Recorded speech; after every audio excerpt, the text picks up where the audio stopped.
करत करत अभ्यास के जड़मति होत सुजान, रसरी आवत जात तय सिल पर परत निशान। लहरों से डरकर नौका कभी पार नहीं होती, कोशिश करने वालों की कभी हार नहीं होती।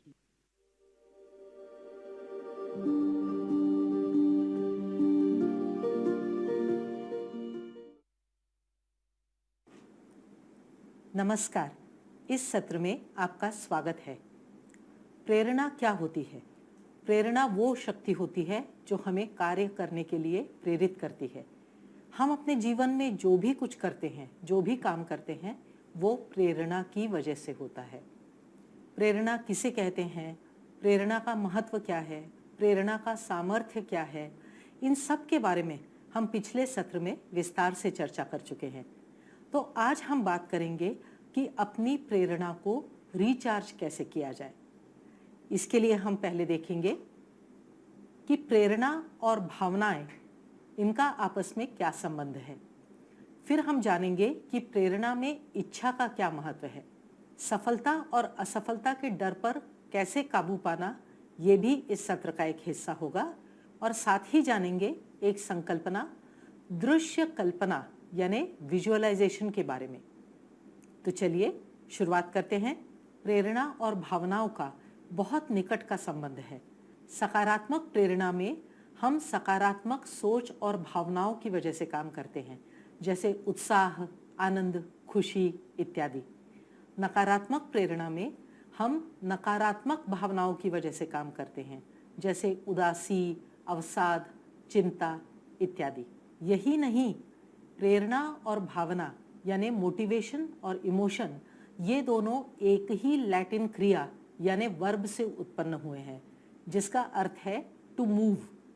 अब देखिए, हम उन चीज़ों की तरफ बढ़ते हैं जो हमें उत्साह, खुशी या आनंद ऐसी भावनाओं की ओर ले जाती है, और हम उन चीज़ों से दूर जाने की कोशिश करते हैं जिनसे हमें अप्रिय भावनाएं मिलती हैं, जैसे अवसाद, चिंता, निराशा इत्यादि।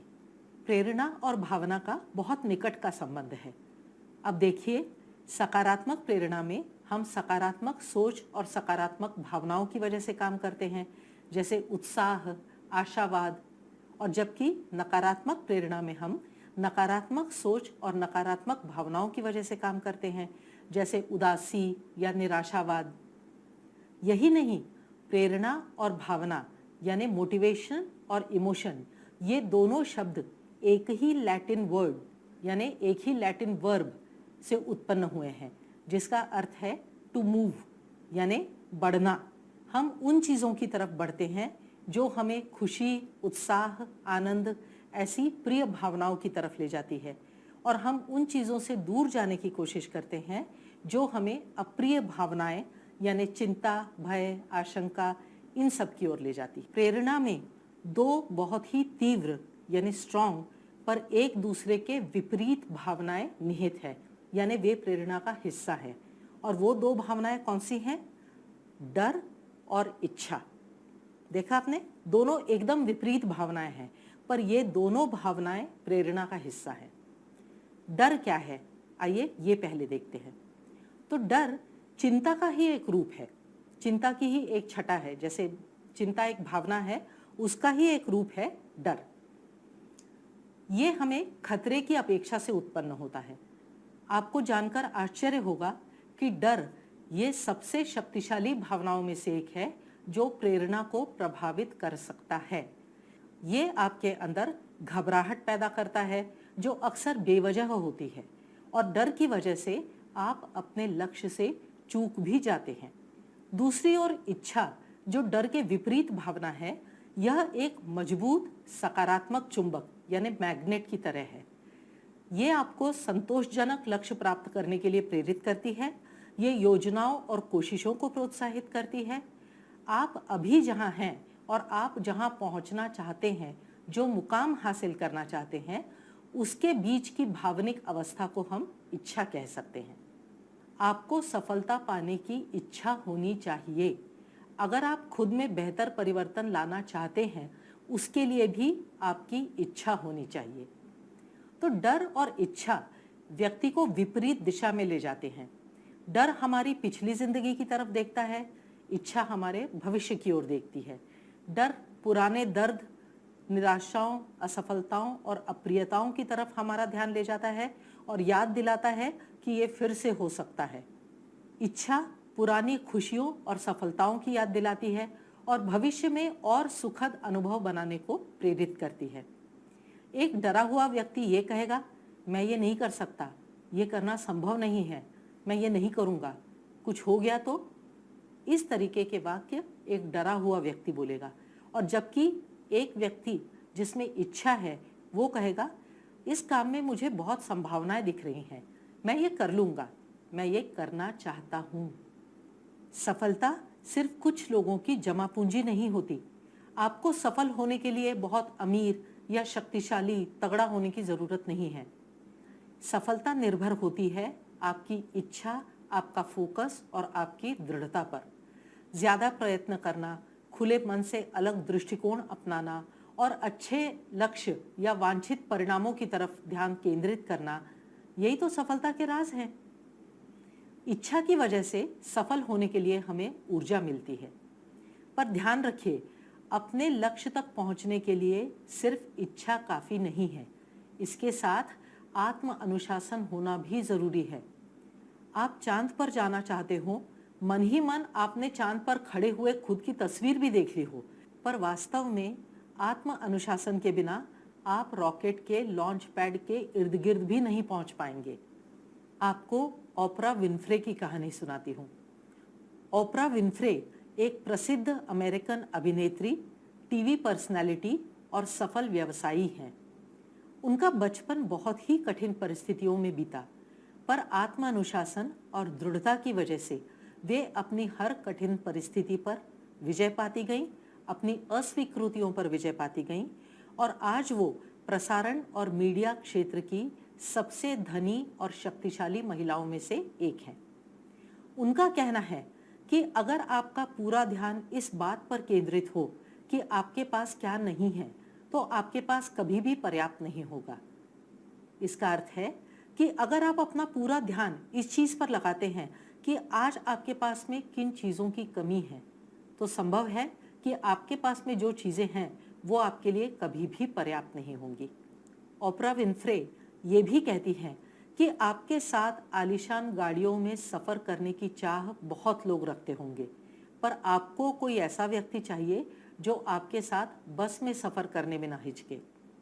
उनका कहना है कि मैं अपने आप को एक गरीब, बस्ती में रहने वाली, वंचित लड़की नहीं मानती, बल्कि मैं खुद को वो व्यक्ति मानती हूँ जिसे बहुत कम उम्र में पता चल गया था कि मुझे क्या करना है और मेरे जीवन का लक्ष्य क्या है।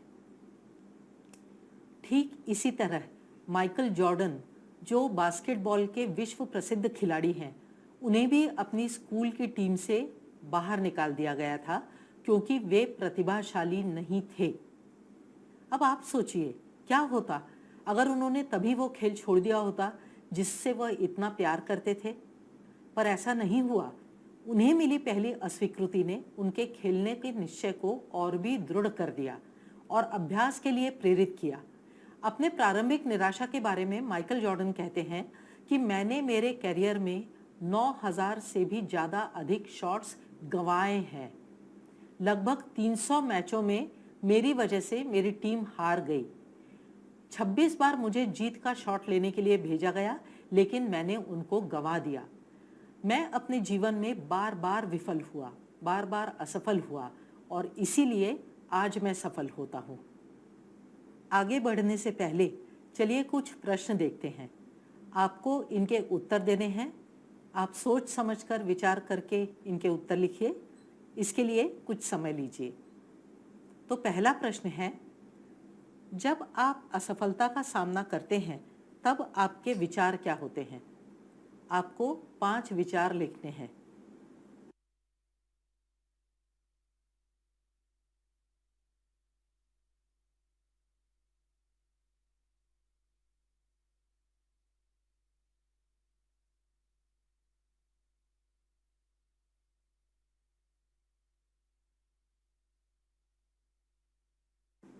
दूसरा प्रश्न है, इन विचारों से आपको कौन सी भावनाएं महसूस होती हैं?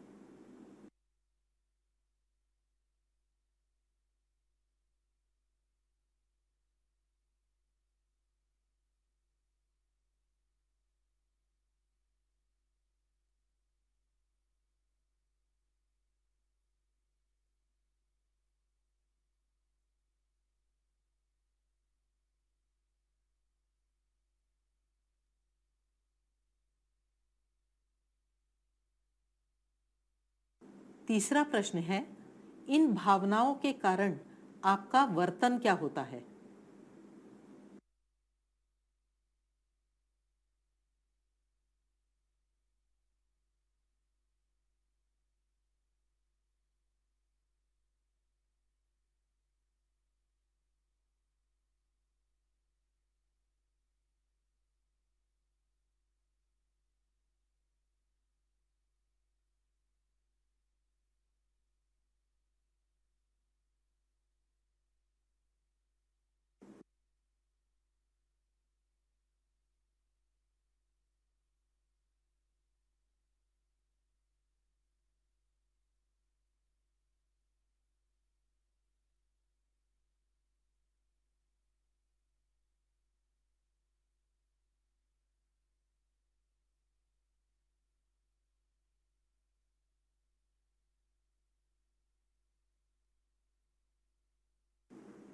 आप क्या कर सकते हैं, क्या नहीं कर सकते?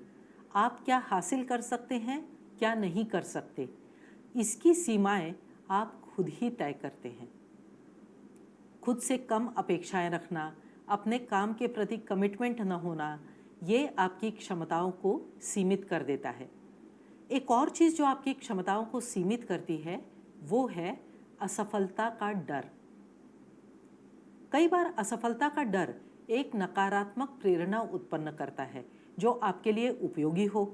ये तब होता है जब आप विफलता से बचने के लिए अपना सबसे अच्छा प्रयास करते हैं। यदि आप अच्छे से पढ़ाई न करने की वजह से किसी परीक्षा में असफल हुए हैं, तो ये डर शायद आपकी पढ़ाई वापस पटरी पर लाने के लिए आपकी मदद कर सकता है। पर ज़्यादातर असफलता का डर आपकी ऊर्जा, आपकी प्रेरणा को नष्ट करता है। इस डर की वजह से आपका ध्यान नकारात्मक बातों पर केंद्रित होने लगता है और आप कोई भी काम करने या बड़ा परिवर्तन करने की संभावनाओं से डरने लगते हैं। इसका एक उदाहरण देती हूँ। सुमित एक बहुत ही प्रतिभाशाली छात्र है। वो अपनी हर सब्जेक्ट की पढ़ाई बहुत अच्छे से करता है। पर एक बार क्या हुआ, 9वीं की परीक्षा के चलते आप क्या कर सकते हैं, क्या नहीं कर सकते? आप क्या हासिल कर सकते हैं, क्या नहीं कर सकते? इसकी सीमाएं आप खुद ही तय करते हैं। खुद से कम अपेक्षाएं रखना, अपने काम के प्रति कमिटमेंट न होना, ये आपकी क्षमताओं को सीमित कर देता है। एक और चीज़ जो आपकी क्षमताओं को सीमित करती है, वो है असफलता का डर। कई बार असफलता का डर एक नकारात्मक प्रेरणा उत्पन्न करता है जो आपके लिए उपयोगी हो। ये तब होता है जब आप विफलता से बचने के लिए अपना सबसे अच्छा प्रयास करते हैं। यदि आप अच्छे से पढ़ाई न करने की वजह से किसी परीक्षा में असफल हुए हैं, तो ये डर शायद आपकी पढ़ाई वापस पटरी पर लाने के लिए आपकी मदद कर सकता है। पर ज़्यादातर असफलता का डर आपकी ऊर्जा, आपकी प्रेरणा को नष्ट करता है। इस डर की वजह से आपका ध्यान नकारात्मक बातों पर केंद्रित होने लगता है और आप कोई भी काम करने या बड़ा परिवर्तन करने की संभावनाओं से डरने लगते हैं। इसका एक उदाहरण देती हूँ। सुमित एक बहुत ही प्रतिभाशाली छात्र है। वो अपनी हर सब्जेक्ट की पढ़ाई बहुत अच्छे से करता है। पर एक बार क्या हुआ, 9वीं की परीक्षा के चलते वो बीमार पड़ गया और विज्ञान का पेपर ठीक से नहीं दे पाया। उसे विज्ञान में उस वर्ष कम मार्क्स मिले। सुमित इसे अपनी असफलता समझने लगा। उसके मन में ये बात घर कर गई कि वह विज्ञान में कमज़ोर है। उसे वो विषय आता ही नहीं है। वह बार बार इसी बात पर फोकस करने लगा। जहाँ पहले वह विज्ञान को और विषयों की तरह ही सहजता से देखता था, उसकी पढ़ाई करता था, उसकी जगह अब डर ने ले ली। उसे विज्ञान की पढ़ाई करते समय एक दबाव महसूस होने लगा कि भाई मुझे तो ये विषय आता ही नहीं है, मैं कैसे पढ़ूंगा इसके बारे में, इसमें तो मुझे हमेशा कम नंबर मिलते हैं। इस विचार की वजह से विज्ञान के किसी भी इम्तहान के पहले उसे बहुत एंग्जाइटी होने लगी, उसका मन विचलित होने लगा और वो विज्ञान की कोई भी परीक्षा ढंग से नहीं दे पाया। धीरे धीरे सुमित का मन विज्ञान से उचट गया और उसने विज्ञान की पढ़ाई लगभग बंद कर दी। अब वो विज्ञान में वाकई कमज़ोर हो गया और उसे फिर विश्वास हो गया कि भाई विज्ञान विषय की वो पढ़ाई कभी कर ही नहीं सकता। दरअसल सुमित जिसे अपनी असफलता मान रहा है, वो बीमारी की वजह से परीक्षा की तैयारी ठीक से न कर पाना है, न कि विज्ञान में उसकी कोई कमज़ोरी। ये बात हमें दिख रही है पर सुमित को नहीं दिख रही थी। सुमित ने एक परीक्षा की असफलता को पूरे विषय से जोड़ दिया और अपनी असफलता के डर को सच कर दिखाया। वो सबसे कहने लगा, मैंने बोला नहीं था आपसे कि मैं विज्ञान में कमज़ोर हूँ, मैं विज्ञान की पढ़ाई नहीं कर सकता। यानी अब उसने खुद को ही पूरी तरीके से समझा दिया है कि वो विज्ञान कभी पढ़ ही नहीं सकता। असफलता का डर प्रायः तर्कहीन धारणाओं पर आधारित होता है, जैसे अगर मैंने ये काम किया या ये काम नहीं किया तो इसके परिणाम बहुत भयंकर होंगे। असफलता का डर कई बार अस्वीकृति, नकार, अपमान की संभावना या लोगों के सामने मूर्खता जाहिर होने के डर की वजह से भी हो सकता है। मैं बॉस के सामने ठीक तरह से बात नहीं कर पाता, इसी वजह से वे मुझे पसंद नहीं करते और मुझे कभी प्रमोशन नहीं देंगे। या अगर मैंने अपने मित्र का कहा नहीं माना तो वो कभी मेरे साथ काम नहीं करेगा। या फिर ऐसी भड़कीली पार्टी में यदि मैंने पुरानी फिल्म का गाना गाया तो लोग मुझे स्टूपिड समझेंगे। पर असफलता के डर की वजह चाहे जो भी हो, इन सब की बुनियाद में एक गहरा डर होता है, वो है फियर ऑफ बीइंग इनएडिक्वेट, यानी अपर्याप्त होना या न्यून होना। अब इस डर की वजह क्या है ये समझिए। पहली बात तो हमें खुद से अवास्तविक अपेक्षाएं होती हैं, जैसे मुझे सब कुछ अच्छे से करते बनना चाहिए, मेरा काम हमेशा परफेक्ट होना चाहिए। दूसरी बात, हम किसी भी असफलता को अपने व्यक्तित्व से जोड़ लेते हैं। मैं असफल हूँ, मुझ में ही कमी है, इस तरह की बातें खुद को बताते हैं, जबकि ये हमारे किसी कौशल की, किसी स्किल की कमी हो सकती है जिसे बढ़ाने की हमें आवश्यकता है। अब यदि मुझ में किसी कौशल की कमी है तो इसका अर्थ ये तो नहीं है ना कि मैं इनएडिक्वेट व्यक्ति हूँ। इसका मतलब है कि इस बार मेरा performance up to the mark नहीं रहा है, अगली बार जब मैं मेहनत करूँगा तो मैं शायद बेहतर प्रदर्शन कर पाऊँगा। अब इस वाक्य को ही लीजिए, मैं बॉस के सामने ठीक तरह से बात नहीं कर पाता, इसी वजह से वे मुझे पसंद नहीं करते, वे मुझे कभी प्रमोशन नहीं देंगे। इस परिस्थिति का वास्तविक रूप देखिए। यदि मैं बॉस के सामने ठीक तरीके से बात नहीं कर पाता तो इसका मतलब है मुझे अपने संवाद कौशल्य यानी कम्युनिकेशन स्किल्स पर काम करने की ज़रूरत है। जब मैं उनके ऊपर काम करने लगूंगा, जब मैं उन पर मेहनत करूंगा तो मेरे संवाद कौशल सुधरते जाएंगे और मैं किसी के भी सामने अच्छे से बात कर सकूंगा। तो ये हुई वास्तविक परिस्थिति। पर इस परिस्थिति को देखने की बजाय हम सिर्फ किसी असफलता के भयंकर परिणामों पर अपना ध्यान केंद्रित करते हैं। तो असफलता के डर को दूर करने के लिए सबसे पहले आपको उस डर को स्वीकार करने की आवश्यकता है। ये सोचिए कि हर एक के मन में असफलता का डर रहता है, यहाँ तक कि दुनिया के जो सबसे सफल व्यक्ति हैं उन्हें भी असफलता का डर बना रहता है, लेकिन वो इस डर को स्वीकार करते हैं और उसे कभी भी अपनी प्रगति के मार्ग में आड़े नहीं आने देते। पर वे अपना डर स्वीकारने में सक्षम होते हैं और इस डर के बावजूद वे आगे बढ़ते जाते हैं। आपको एक कहानी सुनाती हूँ। एक प्रसिद्ध अभिनेता का स्टेज पर जाने से पहले नर्वस ब्रेकडाउन हो गया। उसका उपचार शुरू हुआ, साथ ही उसे विश्राम करने की सलाह दी गई। वो डर गया था और अपना आत्मविश्वास पूरी तरह खो चुका था। थोड़े समय बाद डॉक्टर ने उसे सलाह दी कि वो अपने ही शहर में एक छोटे से समूह के सामने स्टेज पर प्रदर्शन करे। अभिनेता ने कहा कि वह डर रहा है, तो डॉक्टर ने कहा कि वह डर को एक बहाने के रूप में इस्तेमाल कर रहा है और डर अपना पसंदीदा काम छोड़ने के कारण नहीं हो सकता। डॉक्टर ने यह भी कहा कि बहुत सफल लोग अपना डर स्वीकारते हैं और इसके होने के बावजूद आगे बढ़ते जाते हैं। अभिनेता ने अपने डर को स्वीकार कर लिया और उसने एक छोटे से समूह के सामने प्रदर्शन किया, परफॉर्मेंस किया। उसका कार्यक्रम बहुत सफल रहा। उस रात को उसे एहसास हुआ कि उसने अपना डर स्वीकार कर लिया था, पर उस डर को खुद के रास्ते में नहीं आने दिया था। फिर क्या था? उसके बाद अभिनेता ने पूरी दुनिया में बड़े बड़े ऑडियंस के सामने परफॉर्मेंस शुरू कर दिए, क्योंकि वो ये जान गया था कि वह डर पर काबू पा सकता है और किसी भी हालत में वो डर को अपने एक्टिंग करियर के आड़े नहीं आने देगा। डॉक्टर ने ये भी कहा कि बहुत सारे सफल लोग अपना डर स्वीकारते हैं और इसके होने के बावजूद आगे बढ़ते जाते हैं। एक बार जब हम अपने डर को स्वीकार कर लेते हैं, तब हम अपने सुविधा क्षेत्र यानी कंफर्ट जोन के विस्तार पर काम कर सकते हैं। सुविधा क्षेत्र क्या है? सुविधा क्षेत्र यानी कंफर्ट जोन आपके मन का वो स्थान है जहां आप सुरक्षित महसूस करते हैं और यकीन करते हैं कि आप सफल होंगे। ये सीमित सोच का एक छोटा सा दायरा है जो हमने अपने चारों ओर खींचा हुआ है। याद रखिए, आपके व्यक्तित्व का विकास तभी संभव है जब आप अपने इस कंफर्ट जोन से बाहर निकलेंगे। आपको स्लाइड पर एक चित्र दिख रहा है।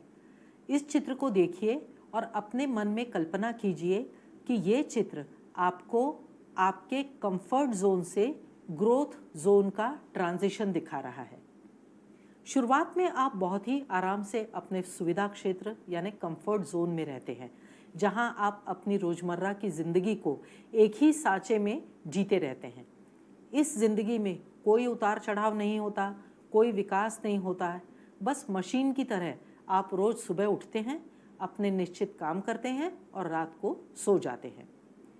अब आपको अपने व्यक्तिगत विकास पर काम करना है, तो आपको इस सांचे को तोड़ना होगा, इस कंफर्ट जोन से बाहर निकलना होगा। तो जैसा कि चित्र में दिखाया गया है, कंफर्ट जोन से ग्रोथ जोन तक जाने का रास्ता आपको फियर जोन और लर्निंग जोन से भी ले जाता है। इसका मतलब है, जब आप अपने कंफर्ट जोन से बाहर निकलते हैं ना, तो आप फियर जोन में जाते हैं, जहां आपको डर महसूस होता है, अनिश्चितता महसूस होती है, असुविधा महसूस होती है।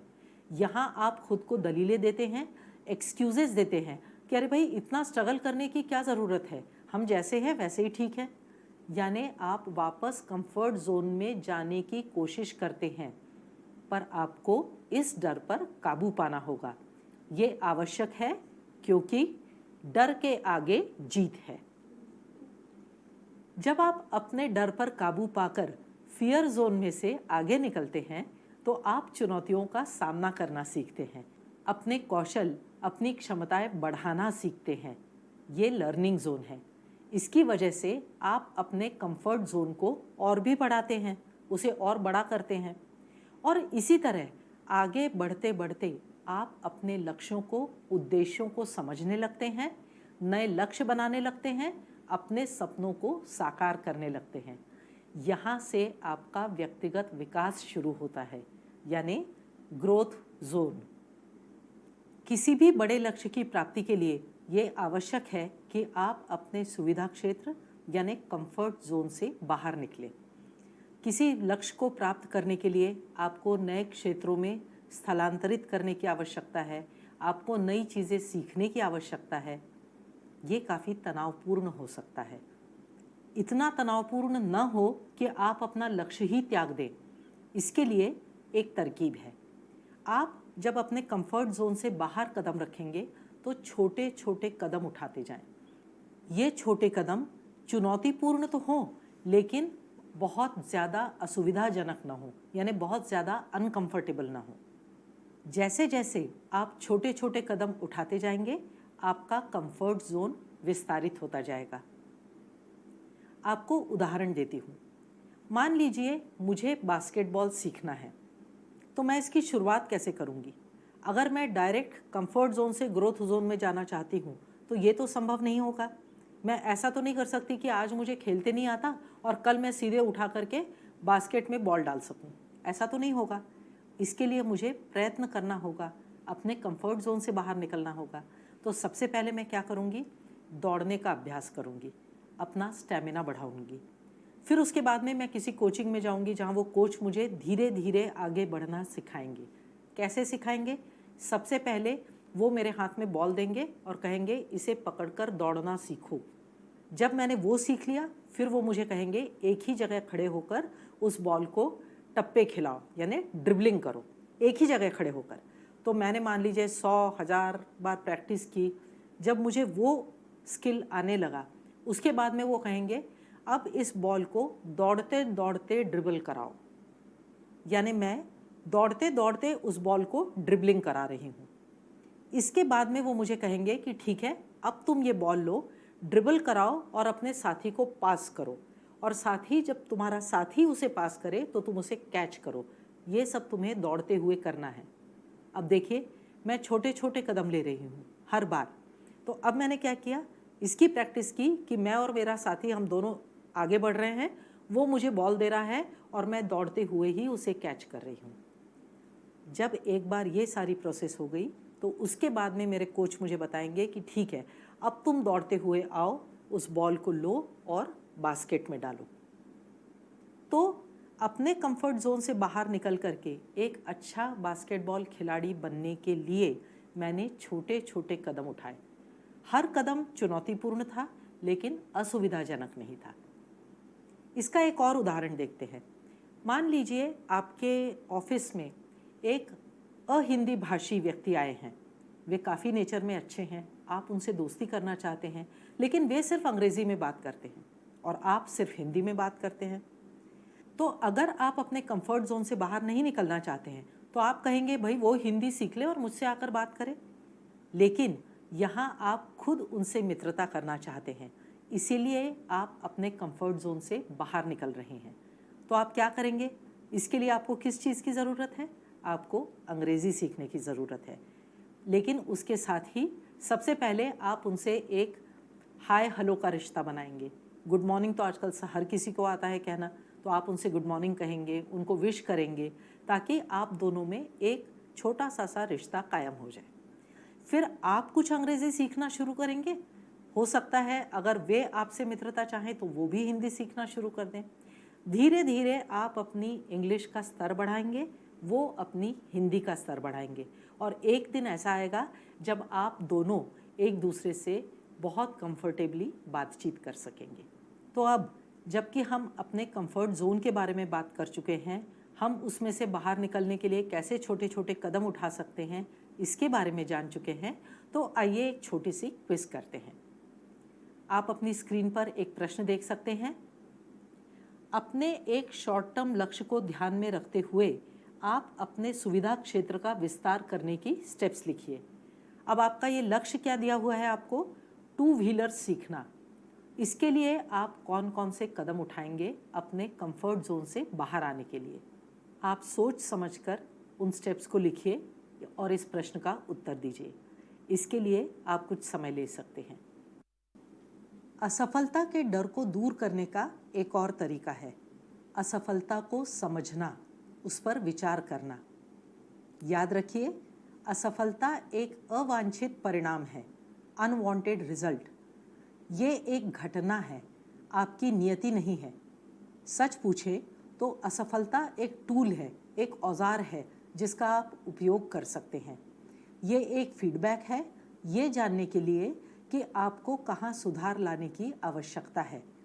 असफलता आपके मार्ग का एक डिटूर यानी घुमाव हो सकती है, जिसके चलते आपको अपना लक्ष्य प्राप्त करने के मार्ग में थोड़ा ज़्यादा टाइम लगे।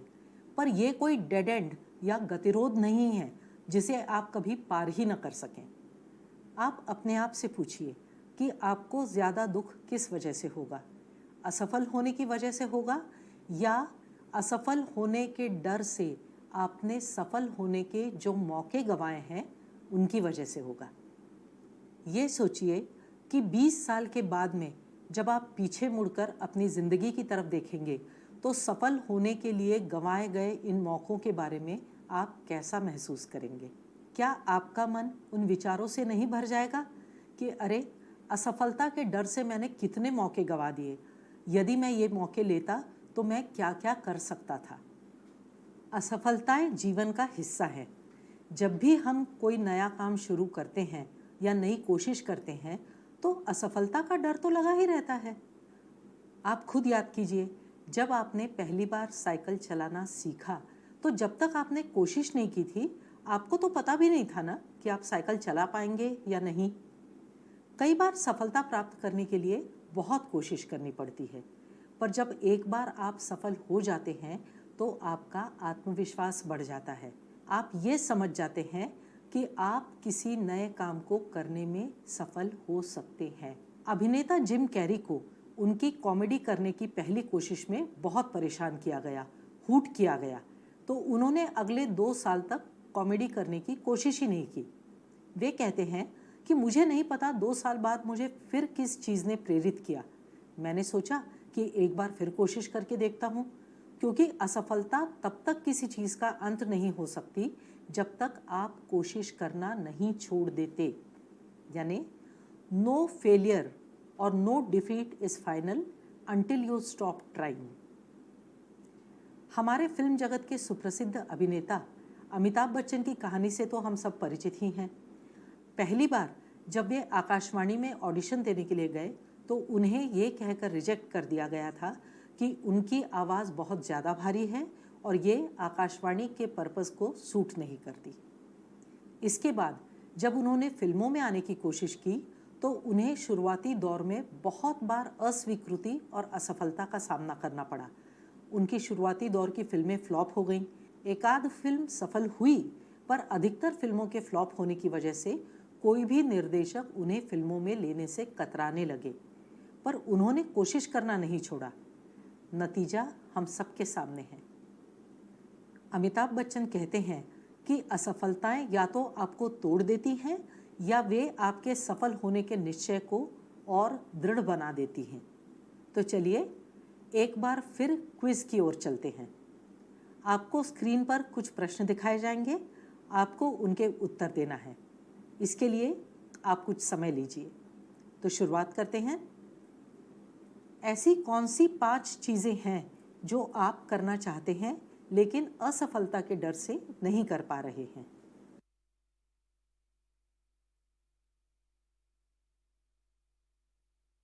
अगला प्रश्न, असफलता एक नतीजा हो सकता है लेकिन कोशिश महत्वपूर्ण है।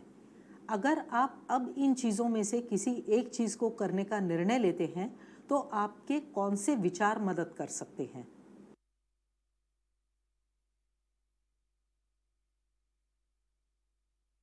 अगला प्रश्न है, अगर आपको असफलता का सामना करना पड़ा तो आप कौन से विचारों का सहारा लेना पसंद करेंगे जो आपको वापस कोशिश करने में सहायता कर सकते हैं?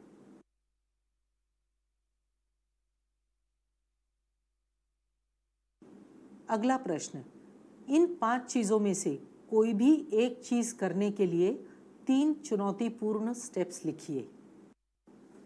सिर्फ असफलता का ही डर हमें पीछे नहीं खींचता, कई बार हमें सफलता का भी डर होता है। जी हाँ, सफलता का डर, जो अक्सर आत्मसम्मान की कमी या सफलता के रास्ते में आने वाली संभावित जोखिमों की वजह से होता है।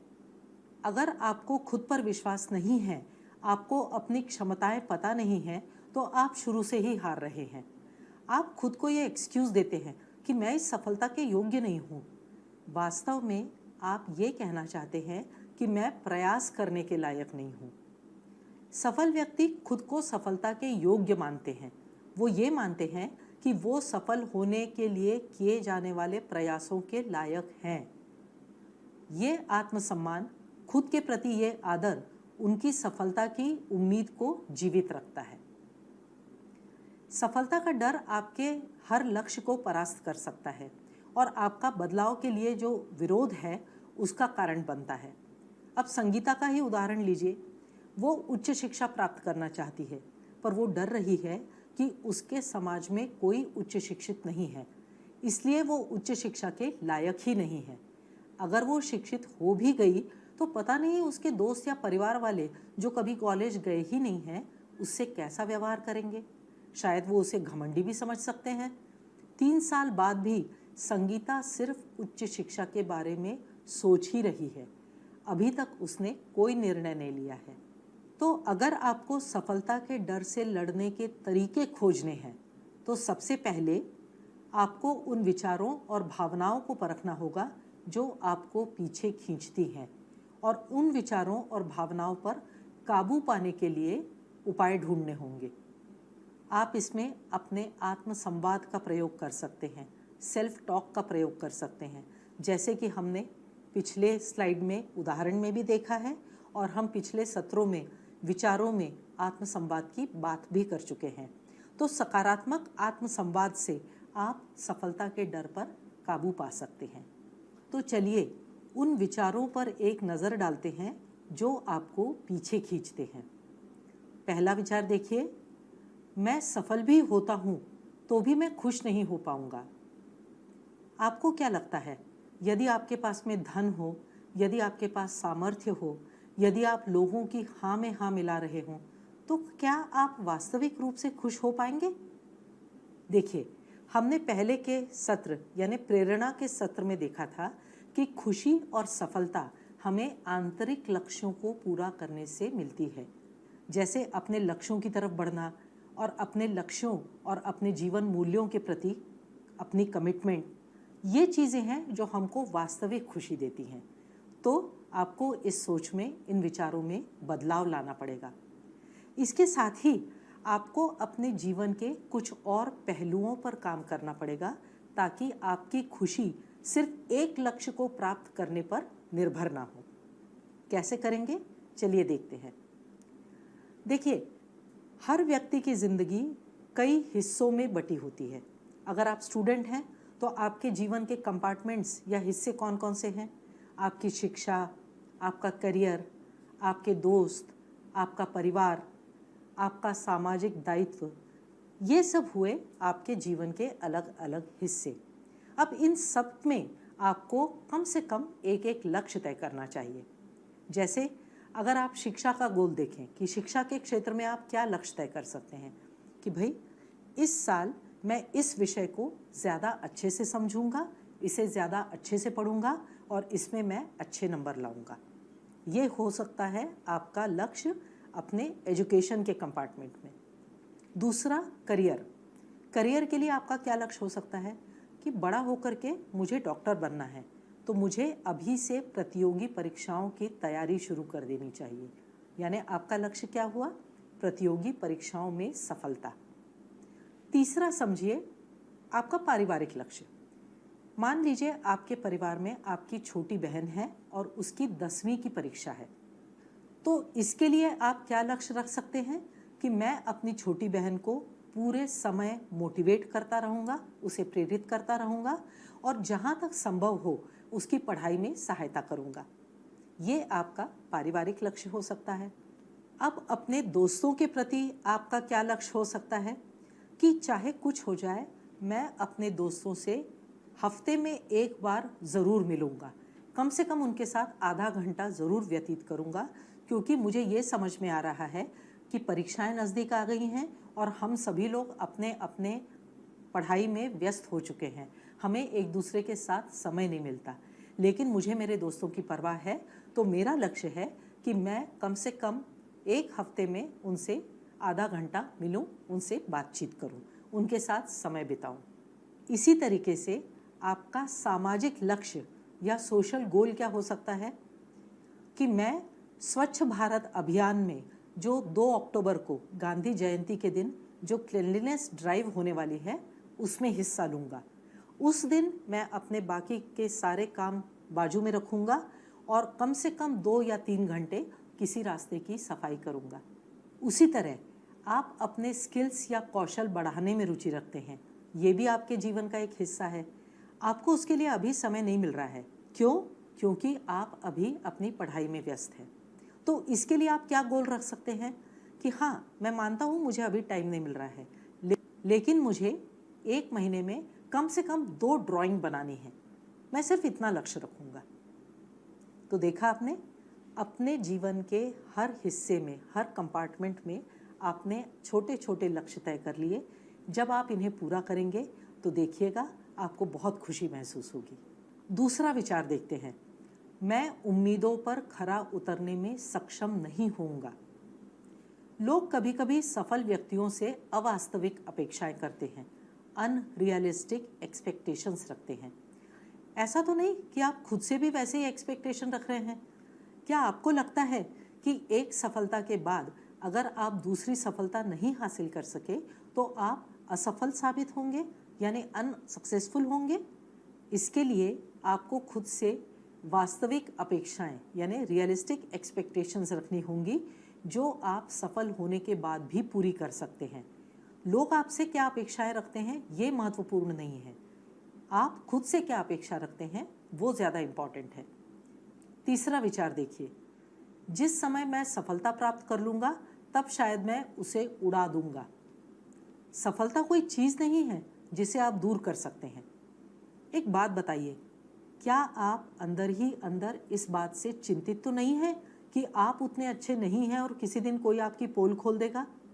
क्योंकि ये डर भी आपकी प्रेरणा को कम कर सकता है और आपको सफलता के लिए जोखिम लेने से रोक सकता है। इसके लिए आप खुद को नई कोशिशें करने के लिए आज़ादी दें, रचनात्मक बने और गलतियां करते रहें और उनसे सीखते रहें। एक और विचार देखिए, एक बार मुझे जो चाहे वह मिल गया तो मैं अन्य कुछ भी करने के लिए प्रेरित नहीं हो सकता। याद रखिए, सफलता एक ऑनगोइंग प्रोसेस है। कोई भी अचीवमेंट जो आपकी आज की अचीवमेंट है वो आपकी पहले की अचीवमेंट्स पर बनी है और वो आगे की अचीवमेंट्स का आधार है, उनकी बुनियाद है। अपने जीवन के अलग अलग क्षेत्रों में कोई न कोई लक्ष्य निर्धारित करते रहें ताकि आपको हर सुबह कुछ न कुछ सकारात्मक करने की आशा हो। आप जितने अधिक सफल होते जाते हैं उतने ही लोग आपको नापसंद करते हैं। ये विचार स्वाभाविक है कि लोग आपकी सफलता से, आपकी उपलब्धियों से ईर्ष्या करें, पर इसे इस तरीके से भी सोचा जा सकता है कि आपकी सफलता से, आपकी उपलब्धियों से कितने लोगों को प्रेरणा मिल सकती है। दूसरों के फायदे के लिए, मदद करने के लिए अपनी सफलता का उपयोग करना बहुत अच्छी बात है। जैसे अगर आप प्रतियोगी परीक्षाओं में सफल हुए हैं तो आप दूसरों का मार्गदर्शन करें, उन्हें योग्य सलाह दें। अगर आप एक मेधावी छात्र हैं तो कमज़ोर साथियों को या निचली क्लास के छात्रों को भी पढ़ा सकते हैं। हम खुद भी कई बार सफल लोगों से ईर्ष्या करते हैं और शायद उन्हें नापसंद भी करते हैं। इसके लिए दूसरों को क्रेडिट दें, मान्यता दें, समर्थन दें। इससे आप खुद के बारे में भी सकारात्मक महसूस करेंगे और आप अपने लिए दूसरों से इसी व्यवहार की अपेक्षा रख सकते हैं। एक और विचार देखते हैं, हमें आगे बढ़ने के लिए बाकी सब लोगों को दबाकर आगे नहीं जाना चाहिए। ये सच है कि सफलता पाने के लिए दूसरों का शोषण करने की ज़रूरत नहीं है। आपको अपने मूल्यों के साथ और दूसरों का आदर करते हुए सफलता के रास्ते पर आगे बढ़ना चाहिए। आप ऐसा कर सकते हैं, विश्वास रखिए। दूसरों से उनके अवसर या हक छीने बिना भी आप अपने सपने साकार कर सकते हैं।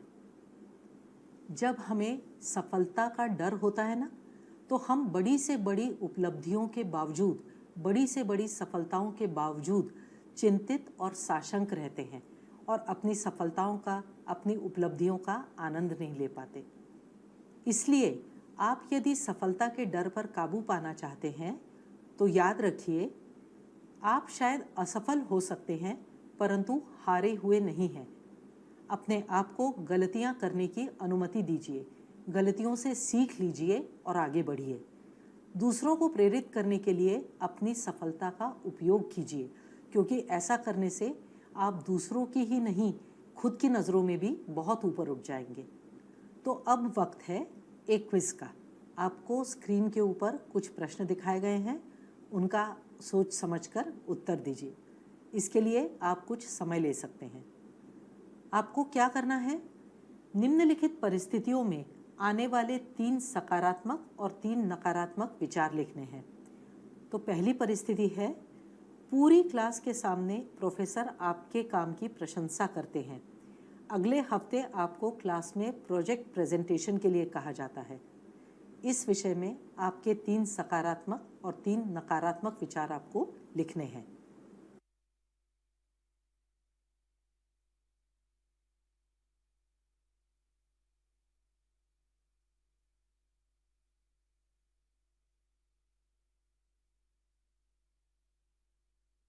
दूसरी स्टेटमेंट, आप और आपके मित्र नया कोर्स सीखते हैं, उसमें सिर्फ आपको ही प्रथम श्रेणी यानी A+ ग्रेड प्राप्त होता है।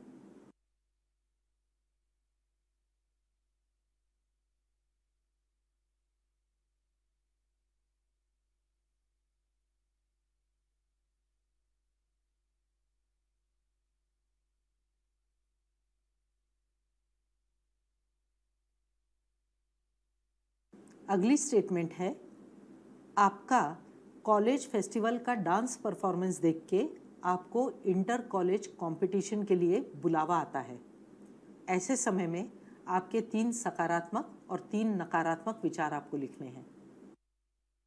कि सफलता और असफलता का डर हमारे रास्ते के रोड़े होते हैं। ये भी सच है कि हमें इन डरों का स्वीकार करना चाहिए और असफलता का अर्थ समझना चाहिए, पर इसके साथ ही हमें सफलता की दृश्य कल्पना यानी विजुअलाइजेशन भी करना ज़रूरी है। तो विजुअलाइजेशन क्या है? दृश्य कल्पना क्या है? जब आप किसी लक्ष्य को पाना चाहते हैं तो उस लक्ष्य को प्राप्त करने का एक विस्तृत चित्र आप अपने दिमाग में बनाइए। उससे जुड़े हुए हर पहलू का चित्र आप अपने दिमाग में बनाइए। इस पूरी प्रोसेस को दृश्य कल्पना यानी विजुअलाइजेशन कहते हैं। अब हम इसे विस्तार से देखेंगे। विजुअलाइजेशन में जब हम किसी दृश्य की कल्पना करते हैं तो हम उस दृश्य के हर एक पहलू के बारे में जानकारी नियोजित करते हैं और चित्रों और सिंबल्स के माध्यम से उसे अपनी कल्पना के पटल पर ले आते हैं। दृश्य कल्पना में आप उस चित्र पर तब तक बार बार ध्यान केंद्रित करते हैं जब तक उससे जुड़ा हमारा ध्येय साध्य नहीं हो जाता। देखिए, विजुअलाइजेशन एक बहुत ही शक्तिशाली माध्यम है। ये आपकी प्रेरणा बढ़ाने के लिए ईंधन का काम करता है। सकारात्मक सोच की ही तरह दृश्य कल्पना सबकॉन्शियस माइंड की शक्ति को बढ़ाती है, यानी आपके अवचेतन मन की शक्ति को बढ़ाती है। दृश्य कल्पना से हमारे सोचे गए व्यवहार को एक वास्तविकता बनने में मदद होती है। विजुअलाइजेशन से ध्यान केंद्रित होने में सहायता मिलती है। हमारे परफॉर्मेंस में और अधिक सुधार लाने में दृश्य कल्पना मदद करती है और किसी भी चुनौती के लिए हमें तैयार होने में भी दृश्य कल्पना मदद करती है। प्रसिद्ध लेखक स्टीवन कोवी अपनी पुस्तक में कहते हैं कि विजुअलाइजेशन सफलता हासिल करने से पहले सफलता को देखने की, उसे महसूस करने की और उसका अनुभव लेने की क्षमता होती है। सभी सफल व्यक्ति हर अनुभव जो वे चाहते हैं, हर लक्ष्य जो वे पाना चाहते हैं और हर आदत जो वे बदलना चाहते हैं, उसका एक चित्र अपने सबकॉन्शियस माइंड में यानी अवचेतन मन में तैयार कर लेते हैं। इसे वे अपने दिमाग पर छाप लेते हैं और फिर वे आत्म अनुशासन का उपयोग करके शब्दों, चित्रों और भावनाओं के माध्यम से बार बार खुद को बताते हैं कि वे एक महत्वपूर्ण लक्ष्य प्राप्त कर रहे हैं। आप देखिए, कई बड़े खिलाड़ी मैच के पहले ही अपने जीतने के क्षण की तस्वीर बना लेते हैं। वे खुद को जीती हुई ट्रॉफी के साथ अपने सबकॉन्शियस माइंड में देखते हैं। वे जो हासिल करना चाहते हैं उसका पहले विजुअलाइजेशन करते हैं और फिर उसे वास्तविकता में बदलते हैं। इसका एक बहुत अच्छा उदाहरण भाग मिल्खा भाग इस फिल्म में दिखाया गया है कि मिल्खा सिंह जब भी कोई रेस में दौड़ते थे तो वो पहले स्टार्टिंग लाइन पर खड़े होकर उस पूरी रेस की दृश्य कल्पना करते थे। जब आप विजुअलाइजेशन करते हैं तो आप अपने दिमाग को बहुत बार एक ही निर्देश देते हैं, एक ही इंस्ट्रक्शन आप उसे बार बार देते हैं। जब आप विजुलाइज करते हैं तब आप अपने दिमाग को बहुत बार एक ही निर्देश देते हैं। आप बार बार उसे बताते हैं कि लक्ष्य तक कैसे पहुंचना चाहिए। इस प्रोसीजर में क्या होता है कि आपका दिमाग पूरी तरीके से तैयार रहता है कि लक्ष्य तक पहुंचने के लिए उसे किस रास्ते से जाना चाहिए। इसकी वजह से जब आप वास्तविकता में वो रास्ता तय करते हैं तो आपके दिमाग को इसकी आदत हो चुकी होती है, उसे कुछ नयापन नहीं दिखता, वो सरलता से वो रास्ते पर चल पड़ता है। आप जिस चीज़ की कल्पना करते हैं, विजुलाइज करते वक्त आप उस चीज़ से जुड़े हुए हर पहलू को बार बार विजिट करते हैं, यानी आप बार बार उनकी तरफ ध्यान देते हैं। अपनी कल्पना में उस चीज़ तक पहुंचने का हर रास्ता बार बार तय करते हैं। अब इस कॉन्सेप्ट को समझने के लिए आपको एक उदाहरण देती हूँ। मान लीजिए आप किसी नए स्थान पर जा रहे हैं, आप उस रास्ते पर रोज जाने वाले हैं। तो जब पहली बार आप उस रास्ते पर जाते हैं तो आप क्या करते हैं? आप वहाँ के लैंडमार्क्स देखते हैं, रास्ते में कोई बाधा तो नहीं आ रही है ये देखते हैं, और पहले दिन धीरे धीरे उस जगह पहुँचते हैं। ठीक है। जब दूसरे दिन आप जाते हैं उसी रास्ते पर तो कुछ चीज़ें आपकी परिचित होती हैं। आपको पता होता है कि अच्छा, अब जब मैं यहाँ से जाऊँगा तो ये लैंडमार्क आएगा, यहाँ से जाऊँगा तो ये चौराहा पड़ेगा, और आप पहले दिन की अपेक्षा आज जल्दी उस स्थान पर पहुँचते हैं। यही प्रोसेस जब आप रोज़ अपनाते हैं, रोज़ जब आप उस रास्ते पर जाने लगते हैं, तो एक समय ऐसा आता है कि आप अपने मित्र के साथ बात करते करते कब वो रास्ते से अपने डेस्टिनेशन पर पहुंच जाते हैं आपको पता ही नहीं चलता, क्योंकि आपके सबकॉन्शियस माइंड में वो पूरा रास्ता तय हो चुका है, वो पूरा रास्ता बन चुका है। इसी तरह विजुअलाइजेशन में हम अपने लक्ष्य तक पहुंचने के हर रास्ते को बार बार तय कर लेते हैं, ताकि वास्तविकता में जब हम उन रास्तों पर चलें तो हमारे दिमाग के लिए कोई नयापन न हो, हमारे अवचेतन मन में वो चीज़ बस गई हो। एक बात का ध्यान अवश्य रखिए कि दृश्य कल्पना इच्छाधारी सोच के बारे में नहीं होती, यह सकारात्मक सोच के बारे में होती है। किसी स्थिति में जब आप खुद को ये कहता हुआ पाते हैं कि मैं नहीं कर सकता या मैं नहीं कर पाऊंगा, तब आप अपने सफल होने की दृश्य कल्पना कीजिए। कुछ गहरी सांसें लीजिए ताकि आप शांत महसूस कर सकें, और फिर विजुलाइज कीजिए कि आप उस स्थिति में सफल हो रहे हैं। अब इस दृश्य को आप तब तक बार बार दोहराइए जब तक आपको सच में ये विश्वास नहीं हो जाता कि आप सफल होंगे। आप खुद के साथ क्या करते हैं, आप खुद की क्षमताओं के सहारे क्या कर सकते हैं, इसे केवल आपकी कल्पना ही सीमित कर सकती है। ये याद रखिए, मनुष्य एकमात्र ऐसा प्राणी है जो अपनी संभावनाओं की एक मानसिक छवि बनाकर अपनी कल्पना शक्ति का उपयोग करके सफलता प्राप्त कर सकता है।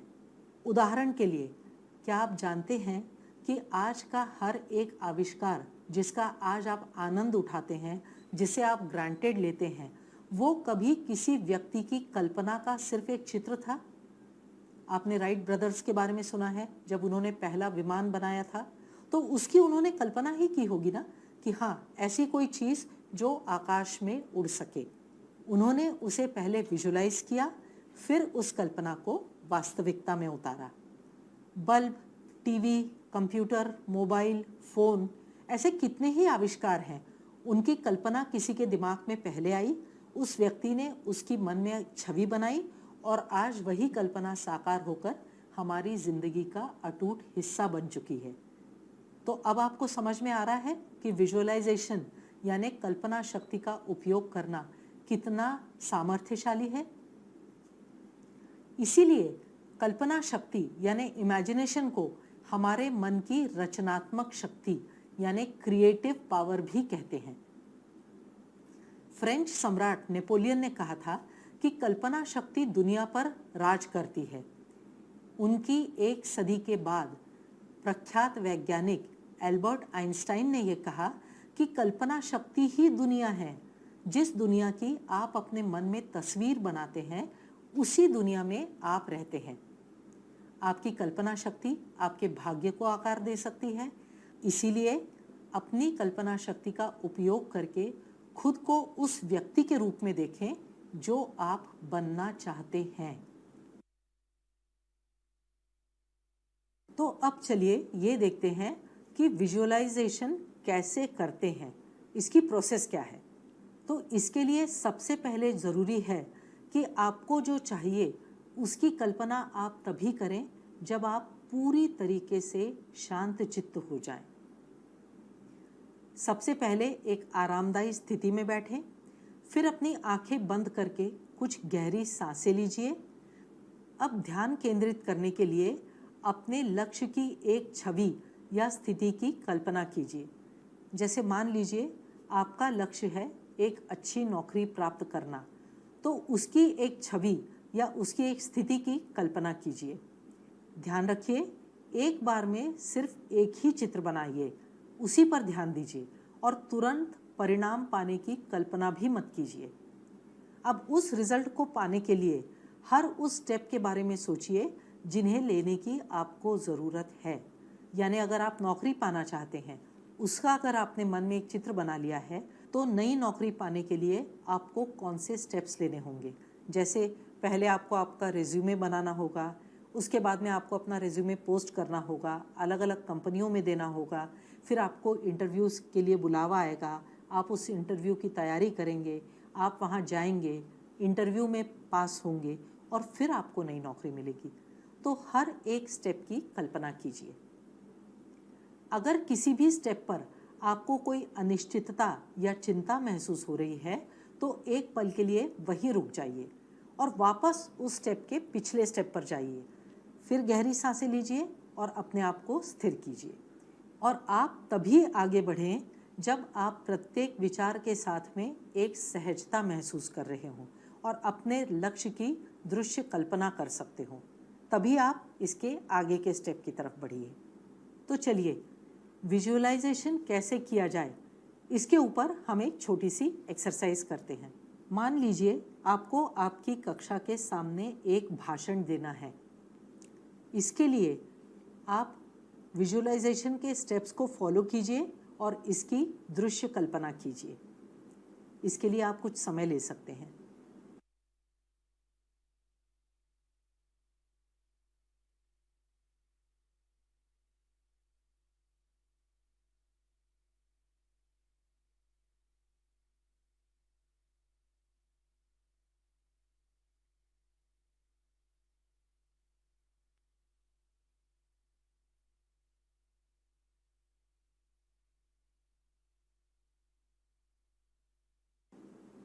आपको पता ही है, फिर से याद दिलाती हूँ कि सकारात्मक संवादों का आपके मन पर बहुत गहरा प्रभाव पड़ता है। इसीलिए जैसे जैसे आप विजुअलाइजेशन करते हैं, वैसे वैसे नकारात्मक विचारों को सक्रिय रूप से, एक्टिव तरीके से सकारात्मक विचारों में बदलने की कोशिश कीजिए। संदेहों और आशंकाओं पर आप अपना ध्यान केंद्रित न करें। उस व्यक्ति की आत्म छवि के बारे में सोचें जैसा आप लक्ष्य प्राप्ति के बाद होना चाहते हैं। यानी आपको जब नौकरी मिल जाएगी, जैसे हमने पहले उदाहरण में देखा था कि अगर मान लीजिए आपको एक नौकरी मिल जाती है, तो आप खुद को किस तरह देखना चाहेंगे? एक बहुत उत्साहित व्यक्ति कि हाँ मुझे नौकरी मिल गई है। उस छवि को अपने ध्यान में लाएं। यदि आप लगातार चिंतित हो रहे हैं और बार बार उन्हीं स्टेप्स पर वापस जा रहे हैं, तो निराश मत होइए, क्योंकि विजुअलाइजेशन प्रैक्टिस से ही संभव है। अंत में आप अपने आप को उसी तरह देख सकेंगे जैसे आप लक्ष्य प्राप्ति के बाद होना चाहते हैं। तो खुद को बार बार ये बताइए कि आप हर व्यक्तिगत जीत हासिल कर रहे हैं और ये चीज़ आप रोज़ करते रहिए, नियमित रूप से करते रहिए। आपको एक और बात बताती हूँ, हमारे आसपास के लोग हमारे विचारों, भावनाओं और व्यवहारों के अनुरूप प्रतिक्रिया देते हैं और बर्ताव करते हैं। यदि आपका दृष्टिकोण और आपका व्यवहार सकारात्मक है, तो आपको बदले में सकारात्मकता ही मिलेगी। आपके आसपास के लोग सकारात्मक ही प्रतिक्रिया देंगे। यदि आपका नकारात्मक दृष्टिकोण है, तो आपको अपने आसपास के लोगों से नकारात्मकता ही मिलेगी। ये भी संभव है कि और सकारात्मक लोग जो आपको आपके लक्ष्य तक पहुंचने में मदद करते हैं, वो आपके साथ आपकी सकारात्मक सोच की वजह से जुड़ते चले जाएं। तो दृश्य कल्पना आपको हमेशा सकारात्मक रहने में मदद करती है। इसके साथ ही दृश्य कल्पना आपको आपके रास्ते की रुकावटें या बाधाएं समझने में भी मदद करती है। इसके लिए आपको एक उदाहरण देती हूँ। जैसे मान लीजिए कल मेरा बायोलॉजी का पेपर है, तो मैं आज विजुअलाइज कर रही हूँ कि मैं सुबह उठ करके बायोलॉजी का पूरा रिवीजन कर रही हूँ और अपना पेपर अच्छे से दे रही हूँ। जब मैं विजुअलाइजेशन शुरू करती हूँ तो मुझे ध्यान आता है कि अरे नहीं, जब मैं 6 बजे उठकर उसकी पढ़ाई कर रही हूँ तो कुछ ऐसे शब्द हैं जो मैं ध्यान में नहीं रख पा रही हूँ। अब देखिए, ये सब मैं सिर्फ विजुअलाइजेशन में कर रही हूँ, लेकिन वहीं पर मैं इसका समाधान भी निकालूंगी कि अच्छा, मैं नहीं कर पा रही क्या, चलो इसके लिए मैं कोई और समाधान ढूंढती हूँ। शायद मैं उन शब्दों के, उन कठिन शब्दों के एक्रोनिम्स, आप देखते हैं ना कई बार हम एब्रीवेशंस बना लेते हैं किसी सेंटेंस को याद रखने के लिए, तो शायद मैं उन शब्दों के एक्रोनिम्स बना सकूं ताकि मुझे ये शब्द समझने में मदद मिले, याद रखने में मदद मिले। यानी विजुअलाइजेशन में ही आपने अपने रास्ते के रोड़े को समझ लिया और उसका हल भी ढूंढ लिया। तो जब आप कल सुबह उठेंगे और पढ़ाई करने बैठेंगे तो सबसे पहले आप क्या करेंगे, जो डिफ़िकल्ट वर्ड्स हैं उनके आप एक्रोनिम्स बना लेंगे। यानी दृश्य कल्पना आपको सिर्फ अपने अंतिम लक्ष्य की तरफ फोकस करने में ही मदद नहीं करती, बल्कि उस लक्ष्य की तरफ जाने वाले हर मार्ग को बार बार तय करती है, उसके रोड़े समझाती है और उन रोड़ों को कैसे दूर करना, इसमें भी मदद करती है।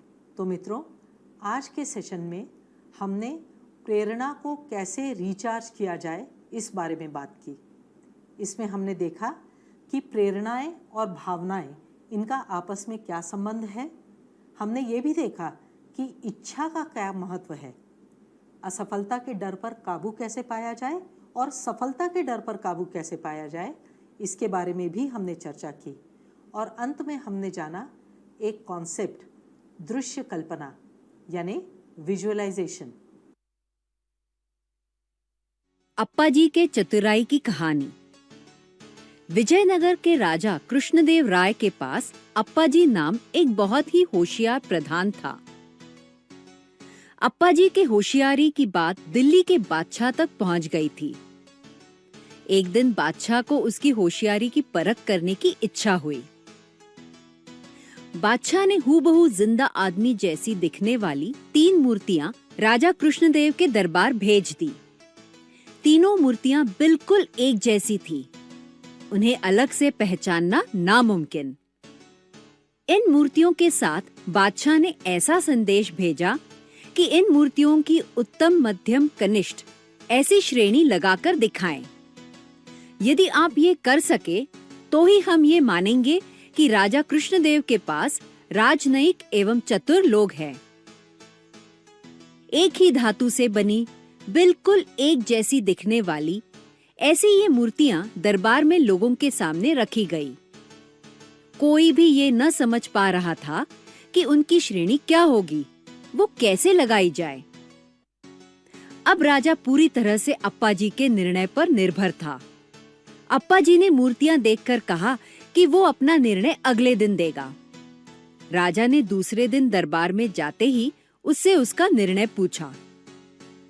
अप्पा जी एक मूर्ति के पास गया और उसने कहा, मैंने बारीकी से निरीक्षण किया और मेरे ध्यान में आया कि हर मूर्ति के कान में एक छेद है।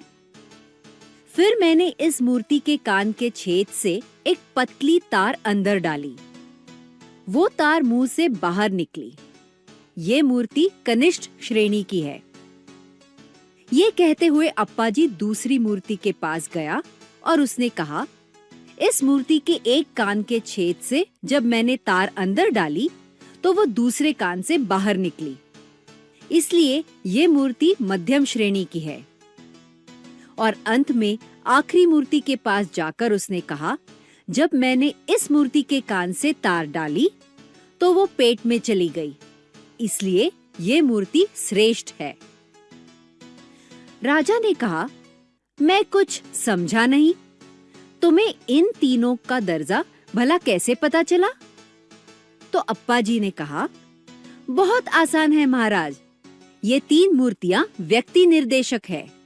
जिसके पेट में तार रह गई वो मूर्ति सर्वश्रेष्ठ श्रेणी के चरित्र के आदमी जैसी है, अतः ये मूर्ति श्रेष्ठ दर्जे की है, क्योंकि इसको बताई हुई बात फिर बाहर नहीं आती। इसे बताई हुई बातें ये लोगों को नहीं बताती, अपने पास ही रखती है। फिर उसने कहा, जिसके कान से तार बाहर निकली वो मूर्ति किसी सामान्य वृद्धि के मामूली आदमी समान है, इसलिए वो मध्यम दर्जे की है, क्योंकि बात को एक कान से सुनकर दूसरे कान से निकाल देने वाली व्यक्ति दूसरे ने बताई हुई कोई भी बात गंभीरता से नहीं लेती। आखिर में अप्पा जी ने कहा, जिस मूर्ति के मुंह से तार बाहर निकली वो मूर्ति सुनी हुई हर बात को सभी लोगों में बताते जाने वाली व्यक्ति समान है, इसीलिए वो कनिष्ठ श्रेणी की है। उत्तर सुनते हुए राजा अप्पा जी की बुद्धि और चतुराई से बहुत खुश हुआ। उसने बड़ी खुशी के साथ बादशाह को अपना निर्णय बता दिया।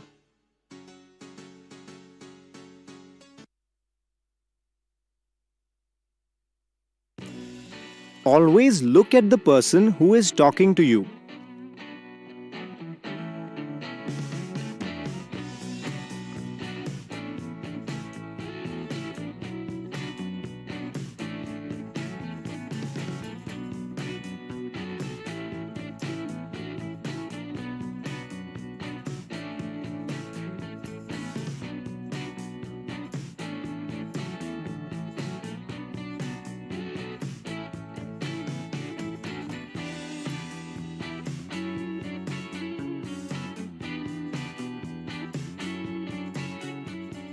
If you do not look at the person who is talking to you, it lets the speaker feel the following: you are either not listening, or you are not understanding what is being said, or there is something wrong with you.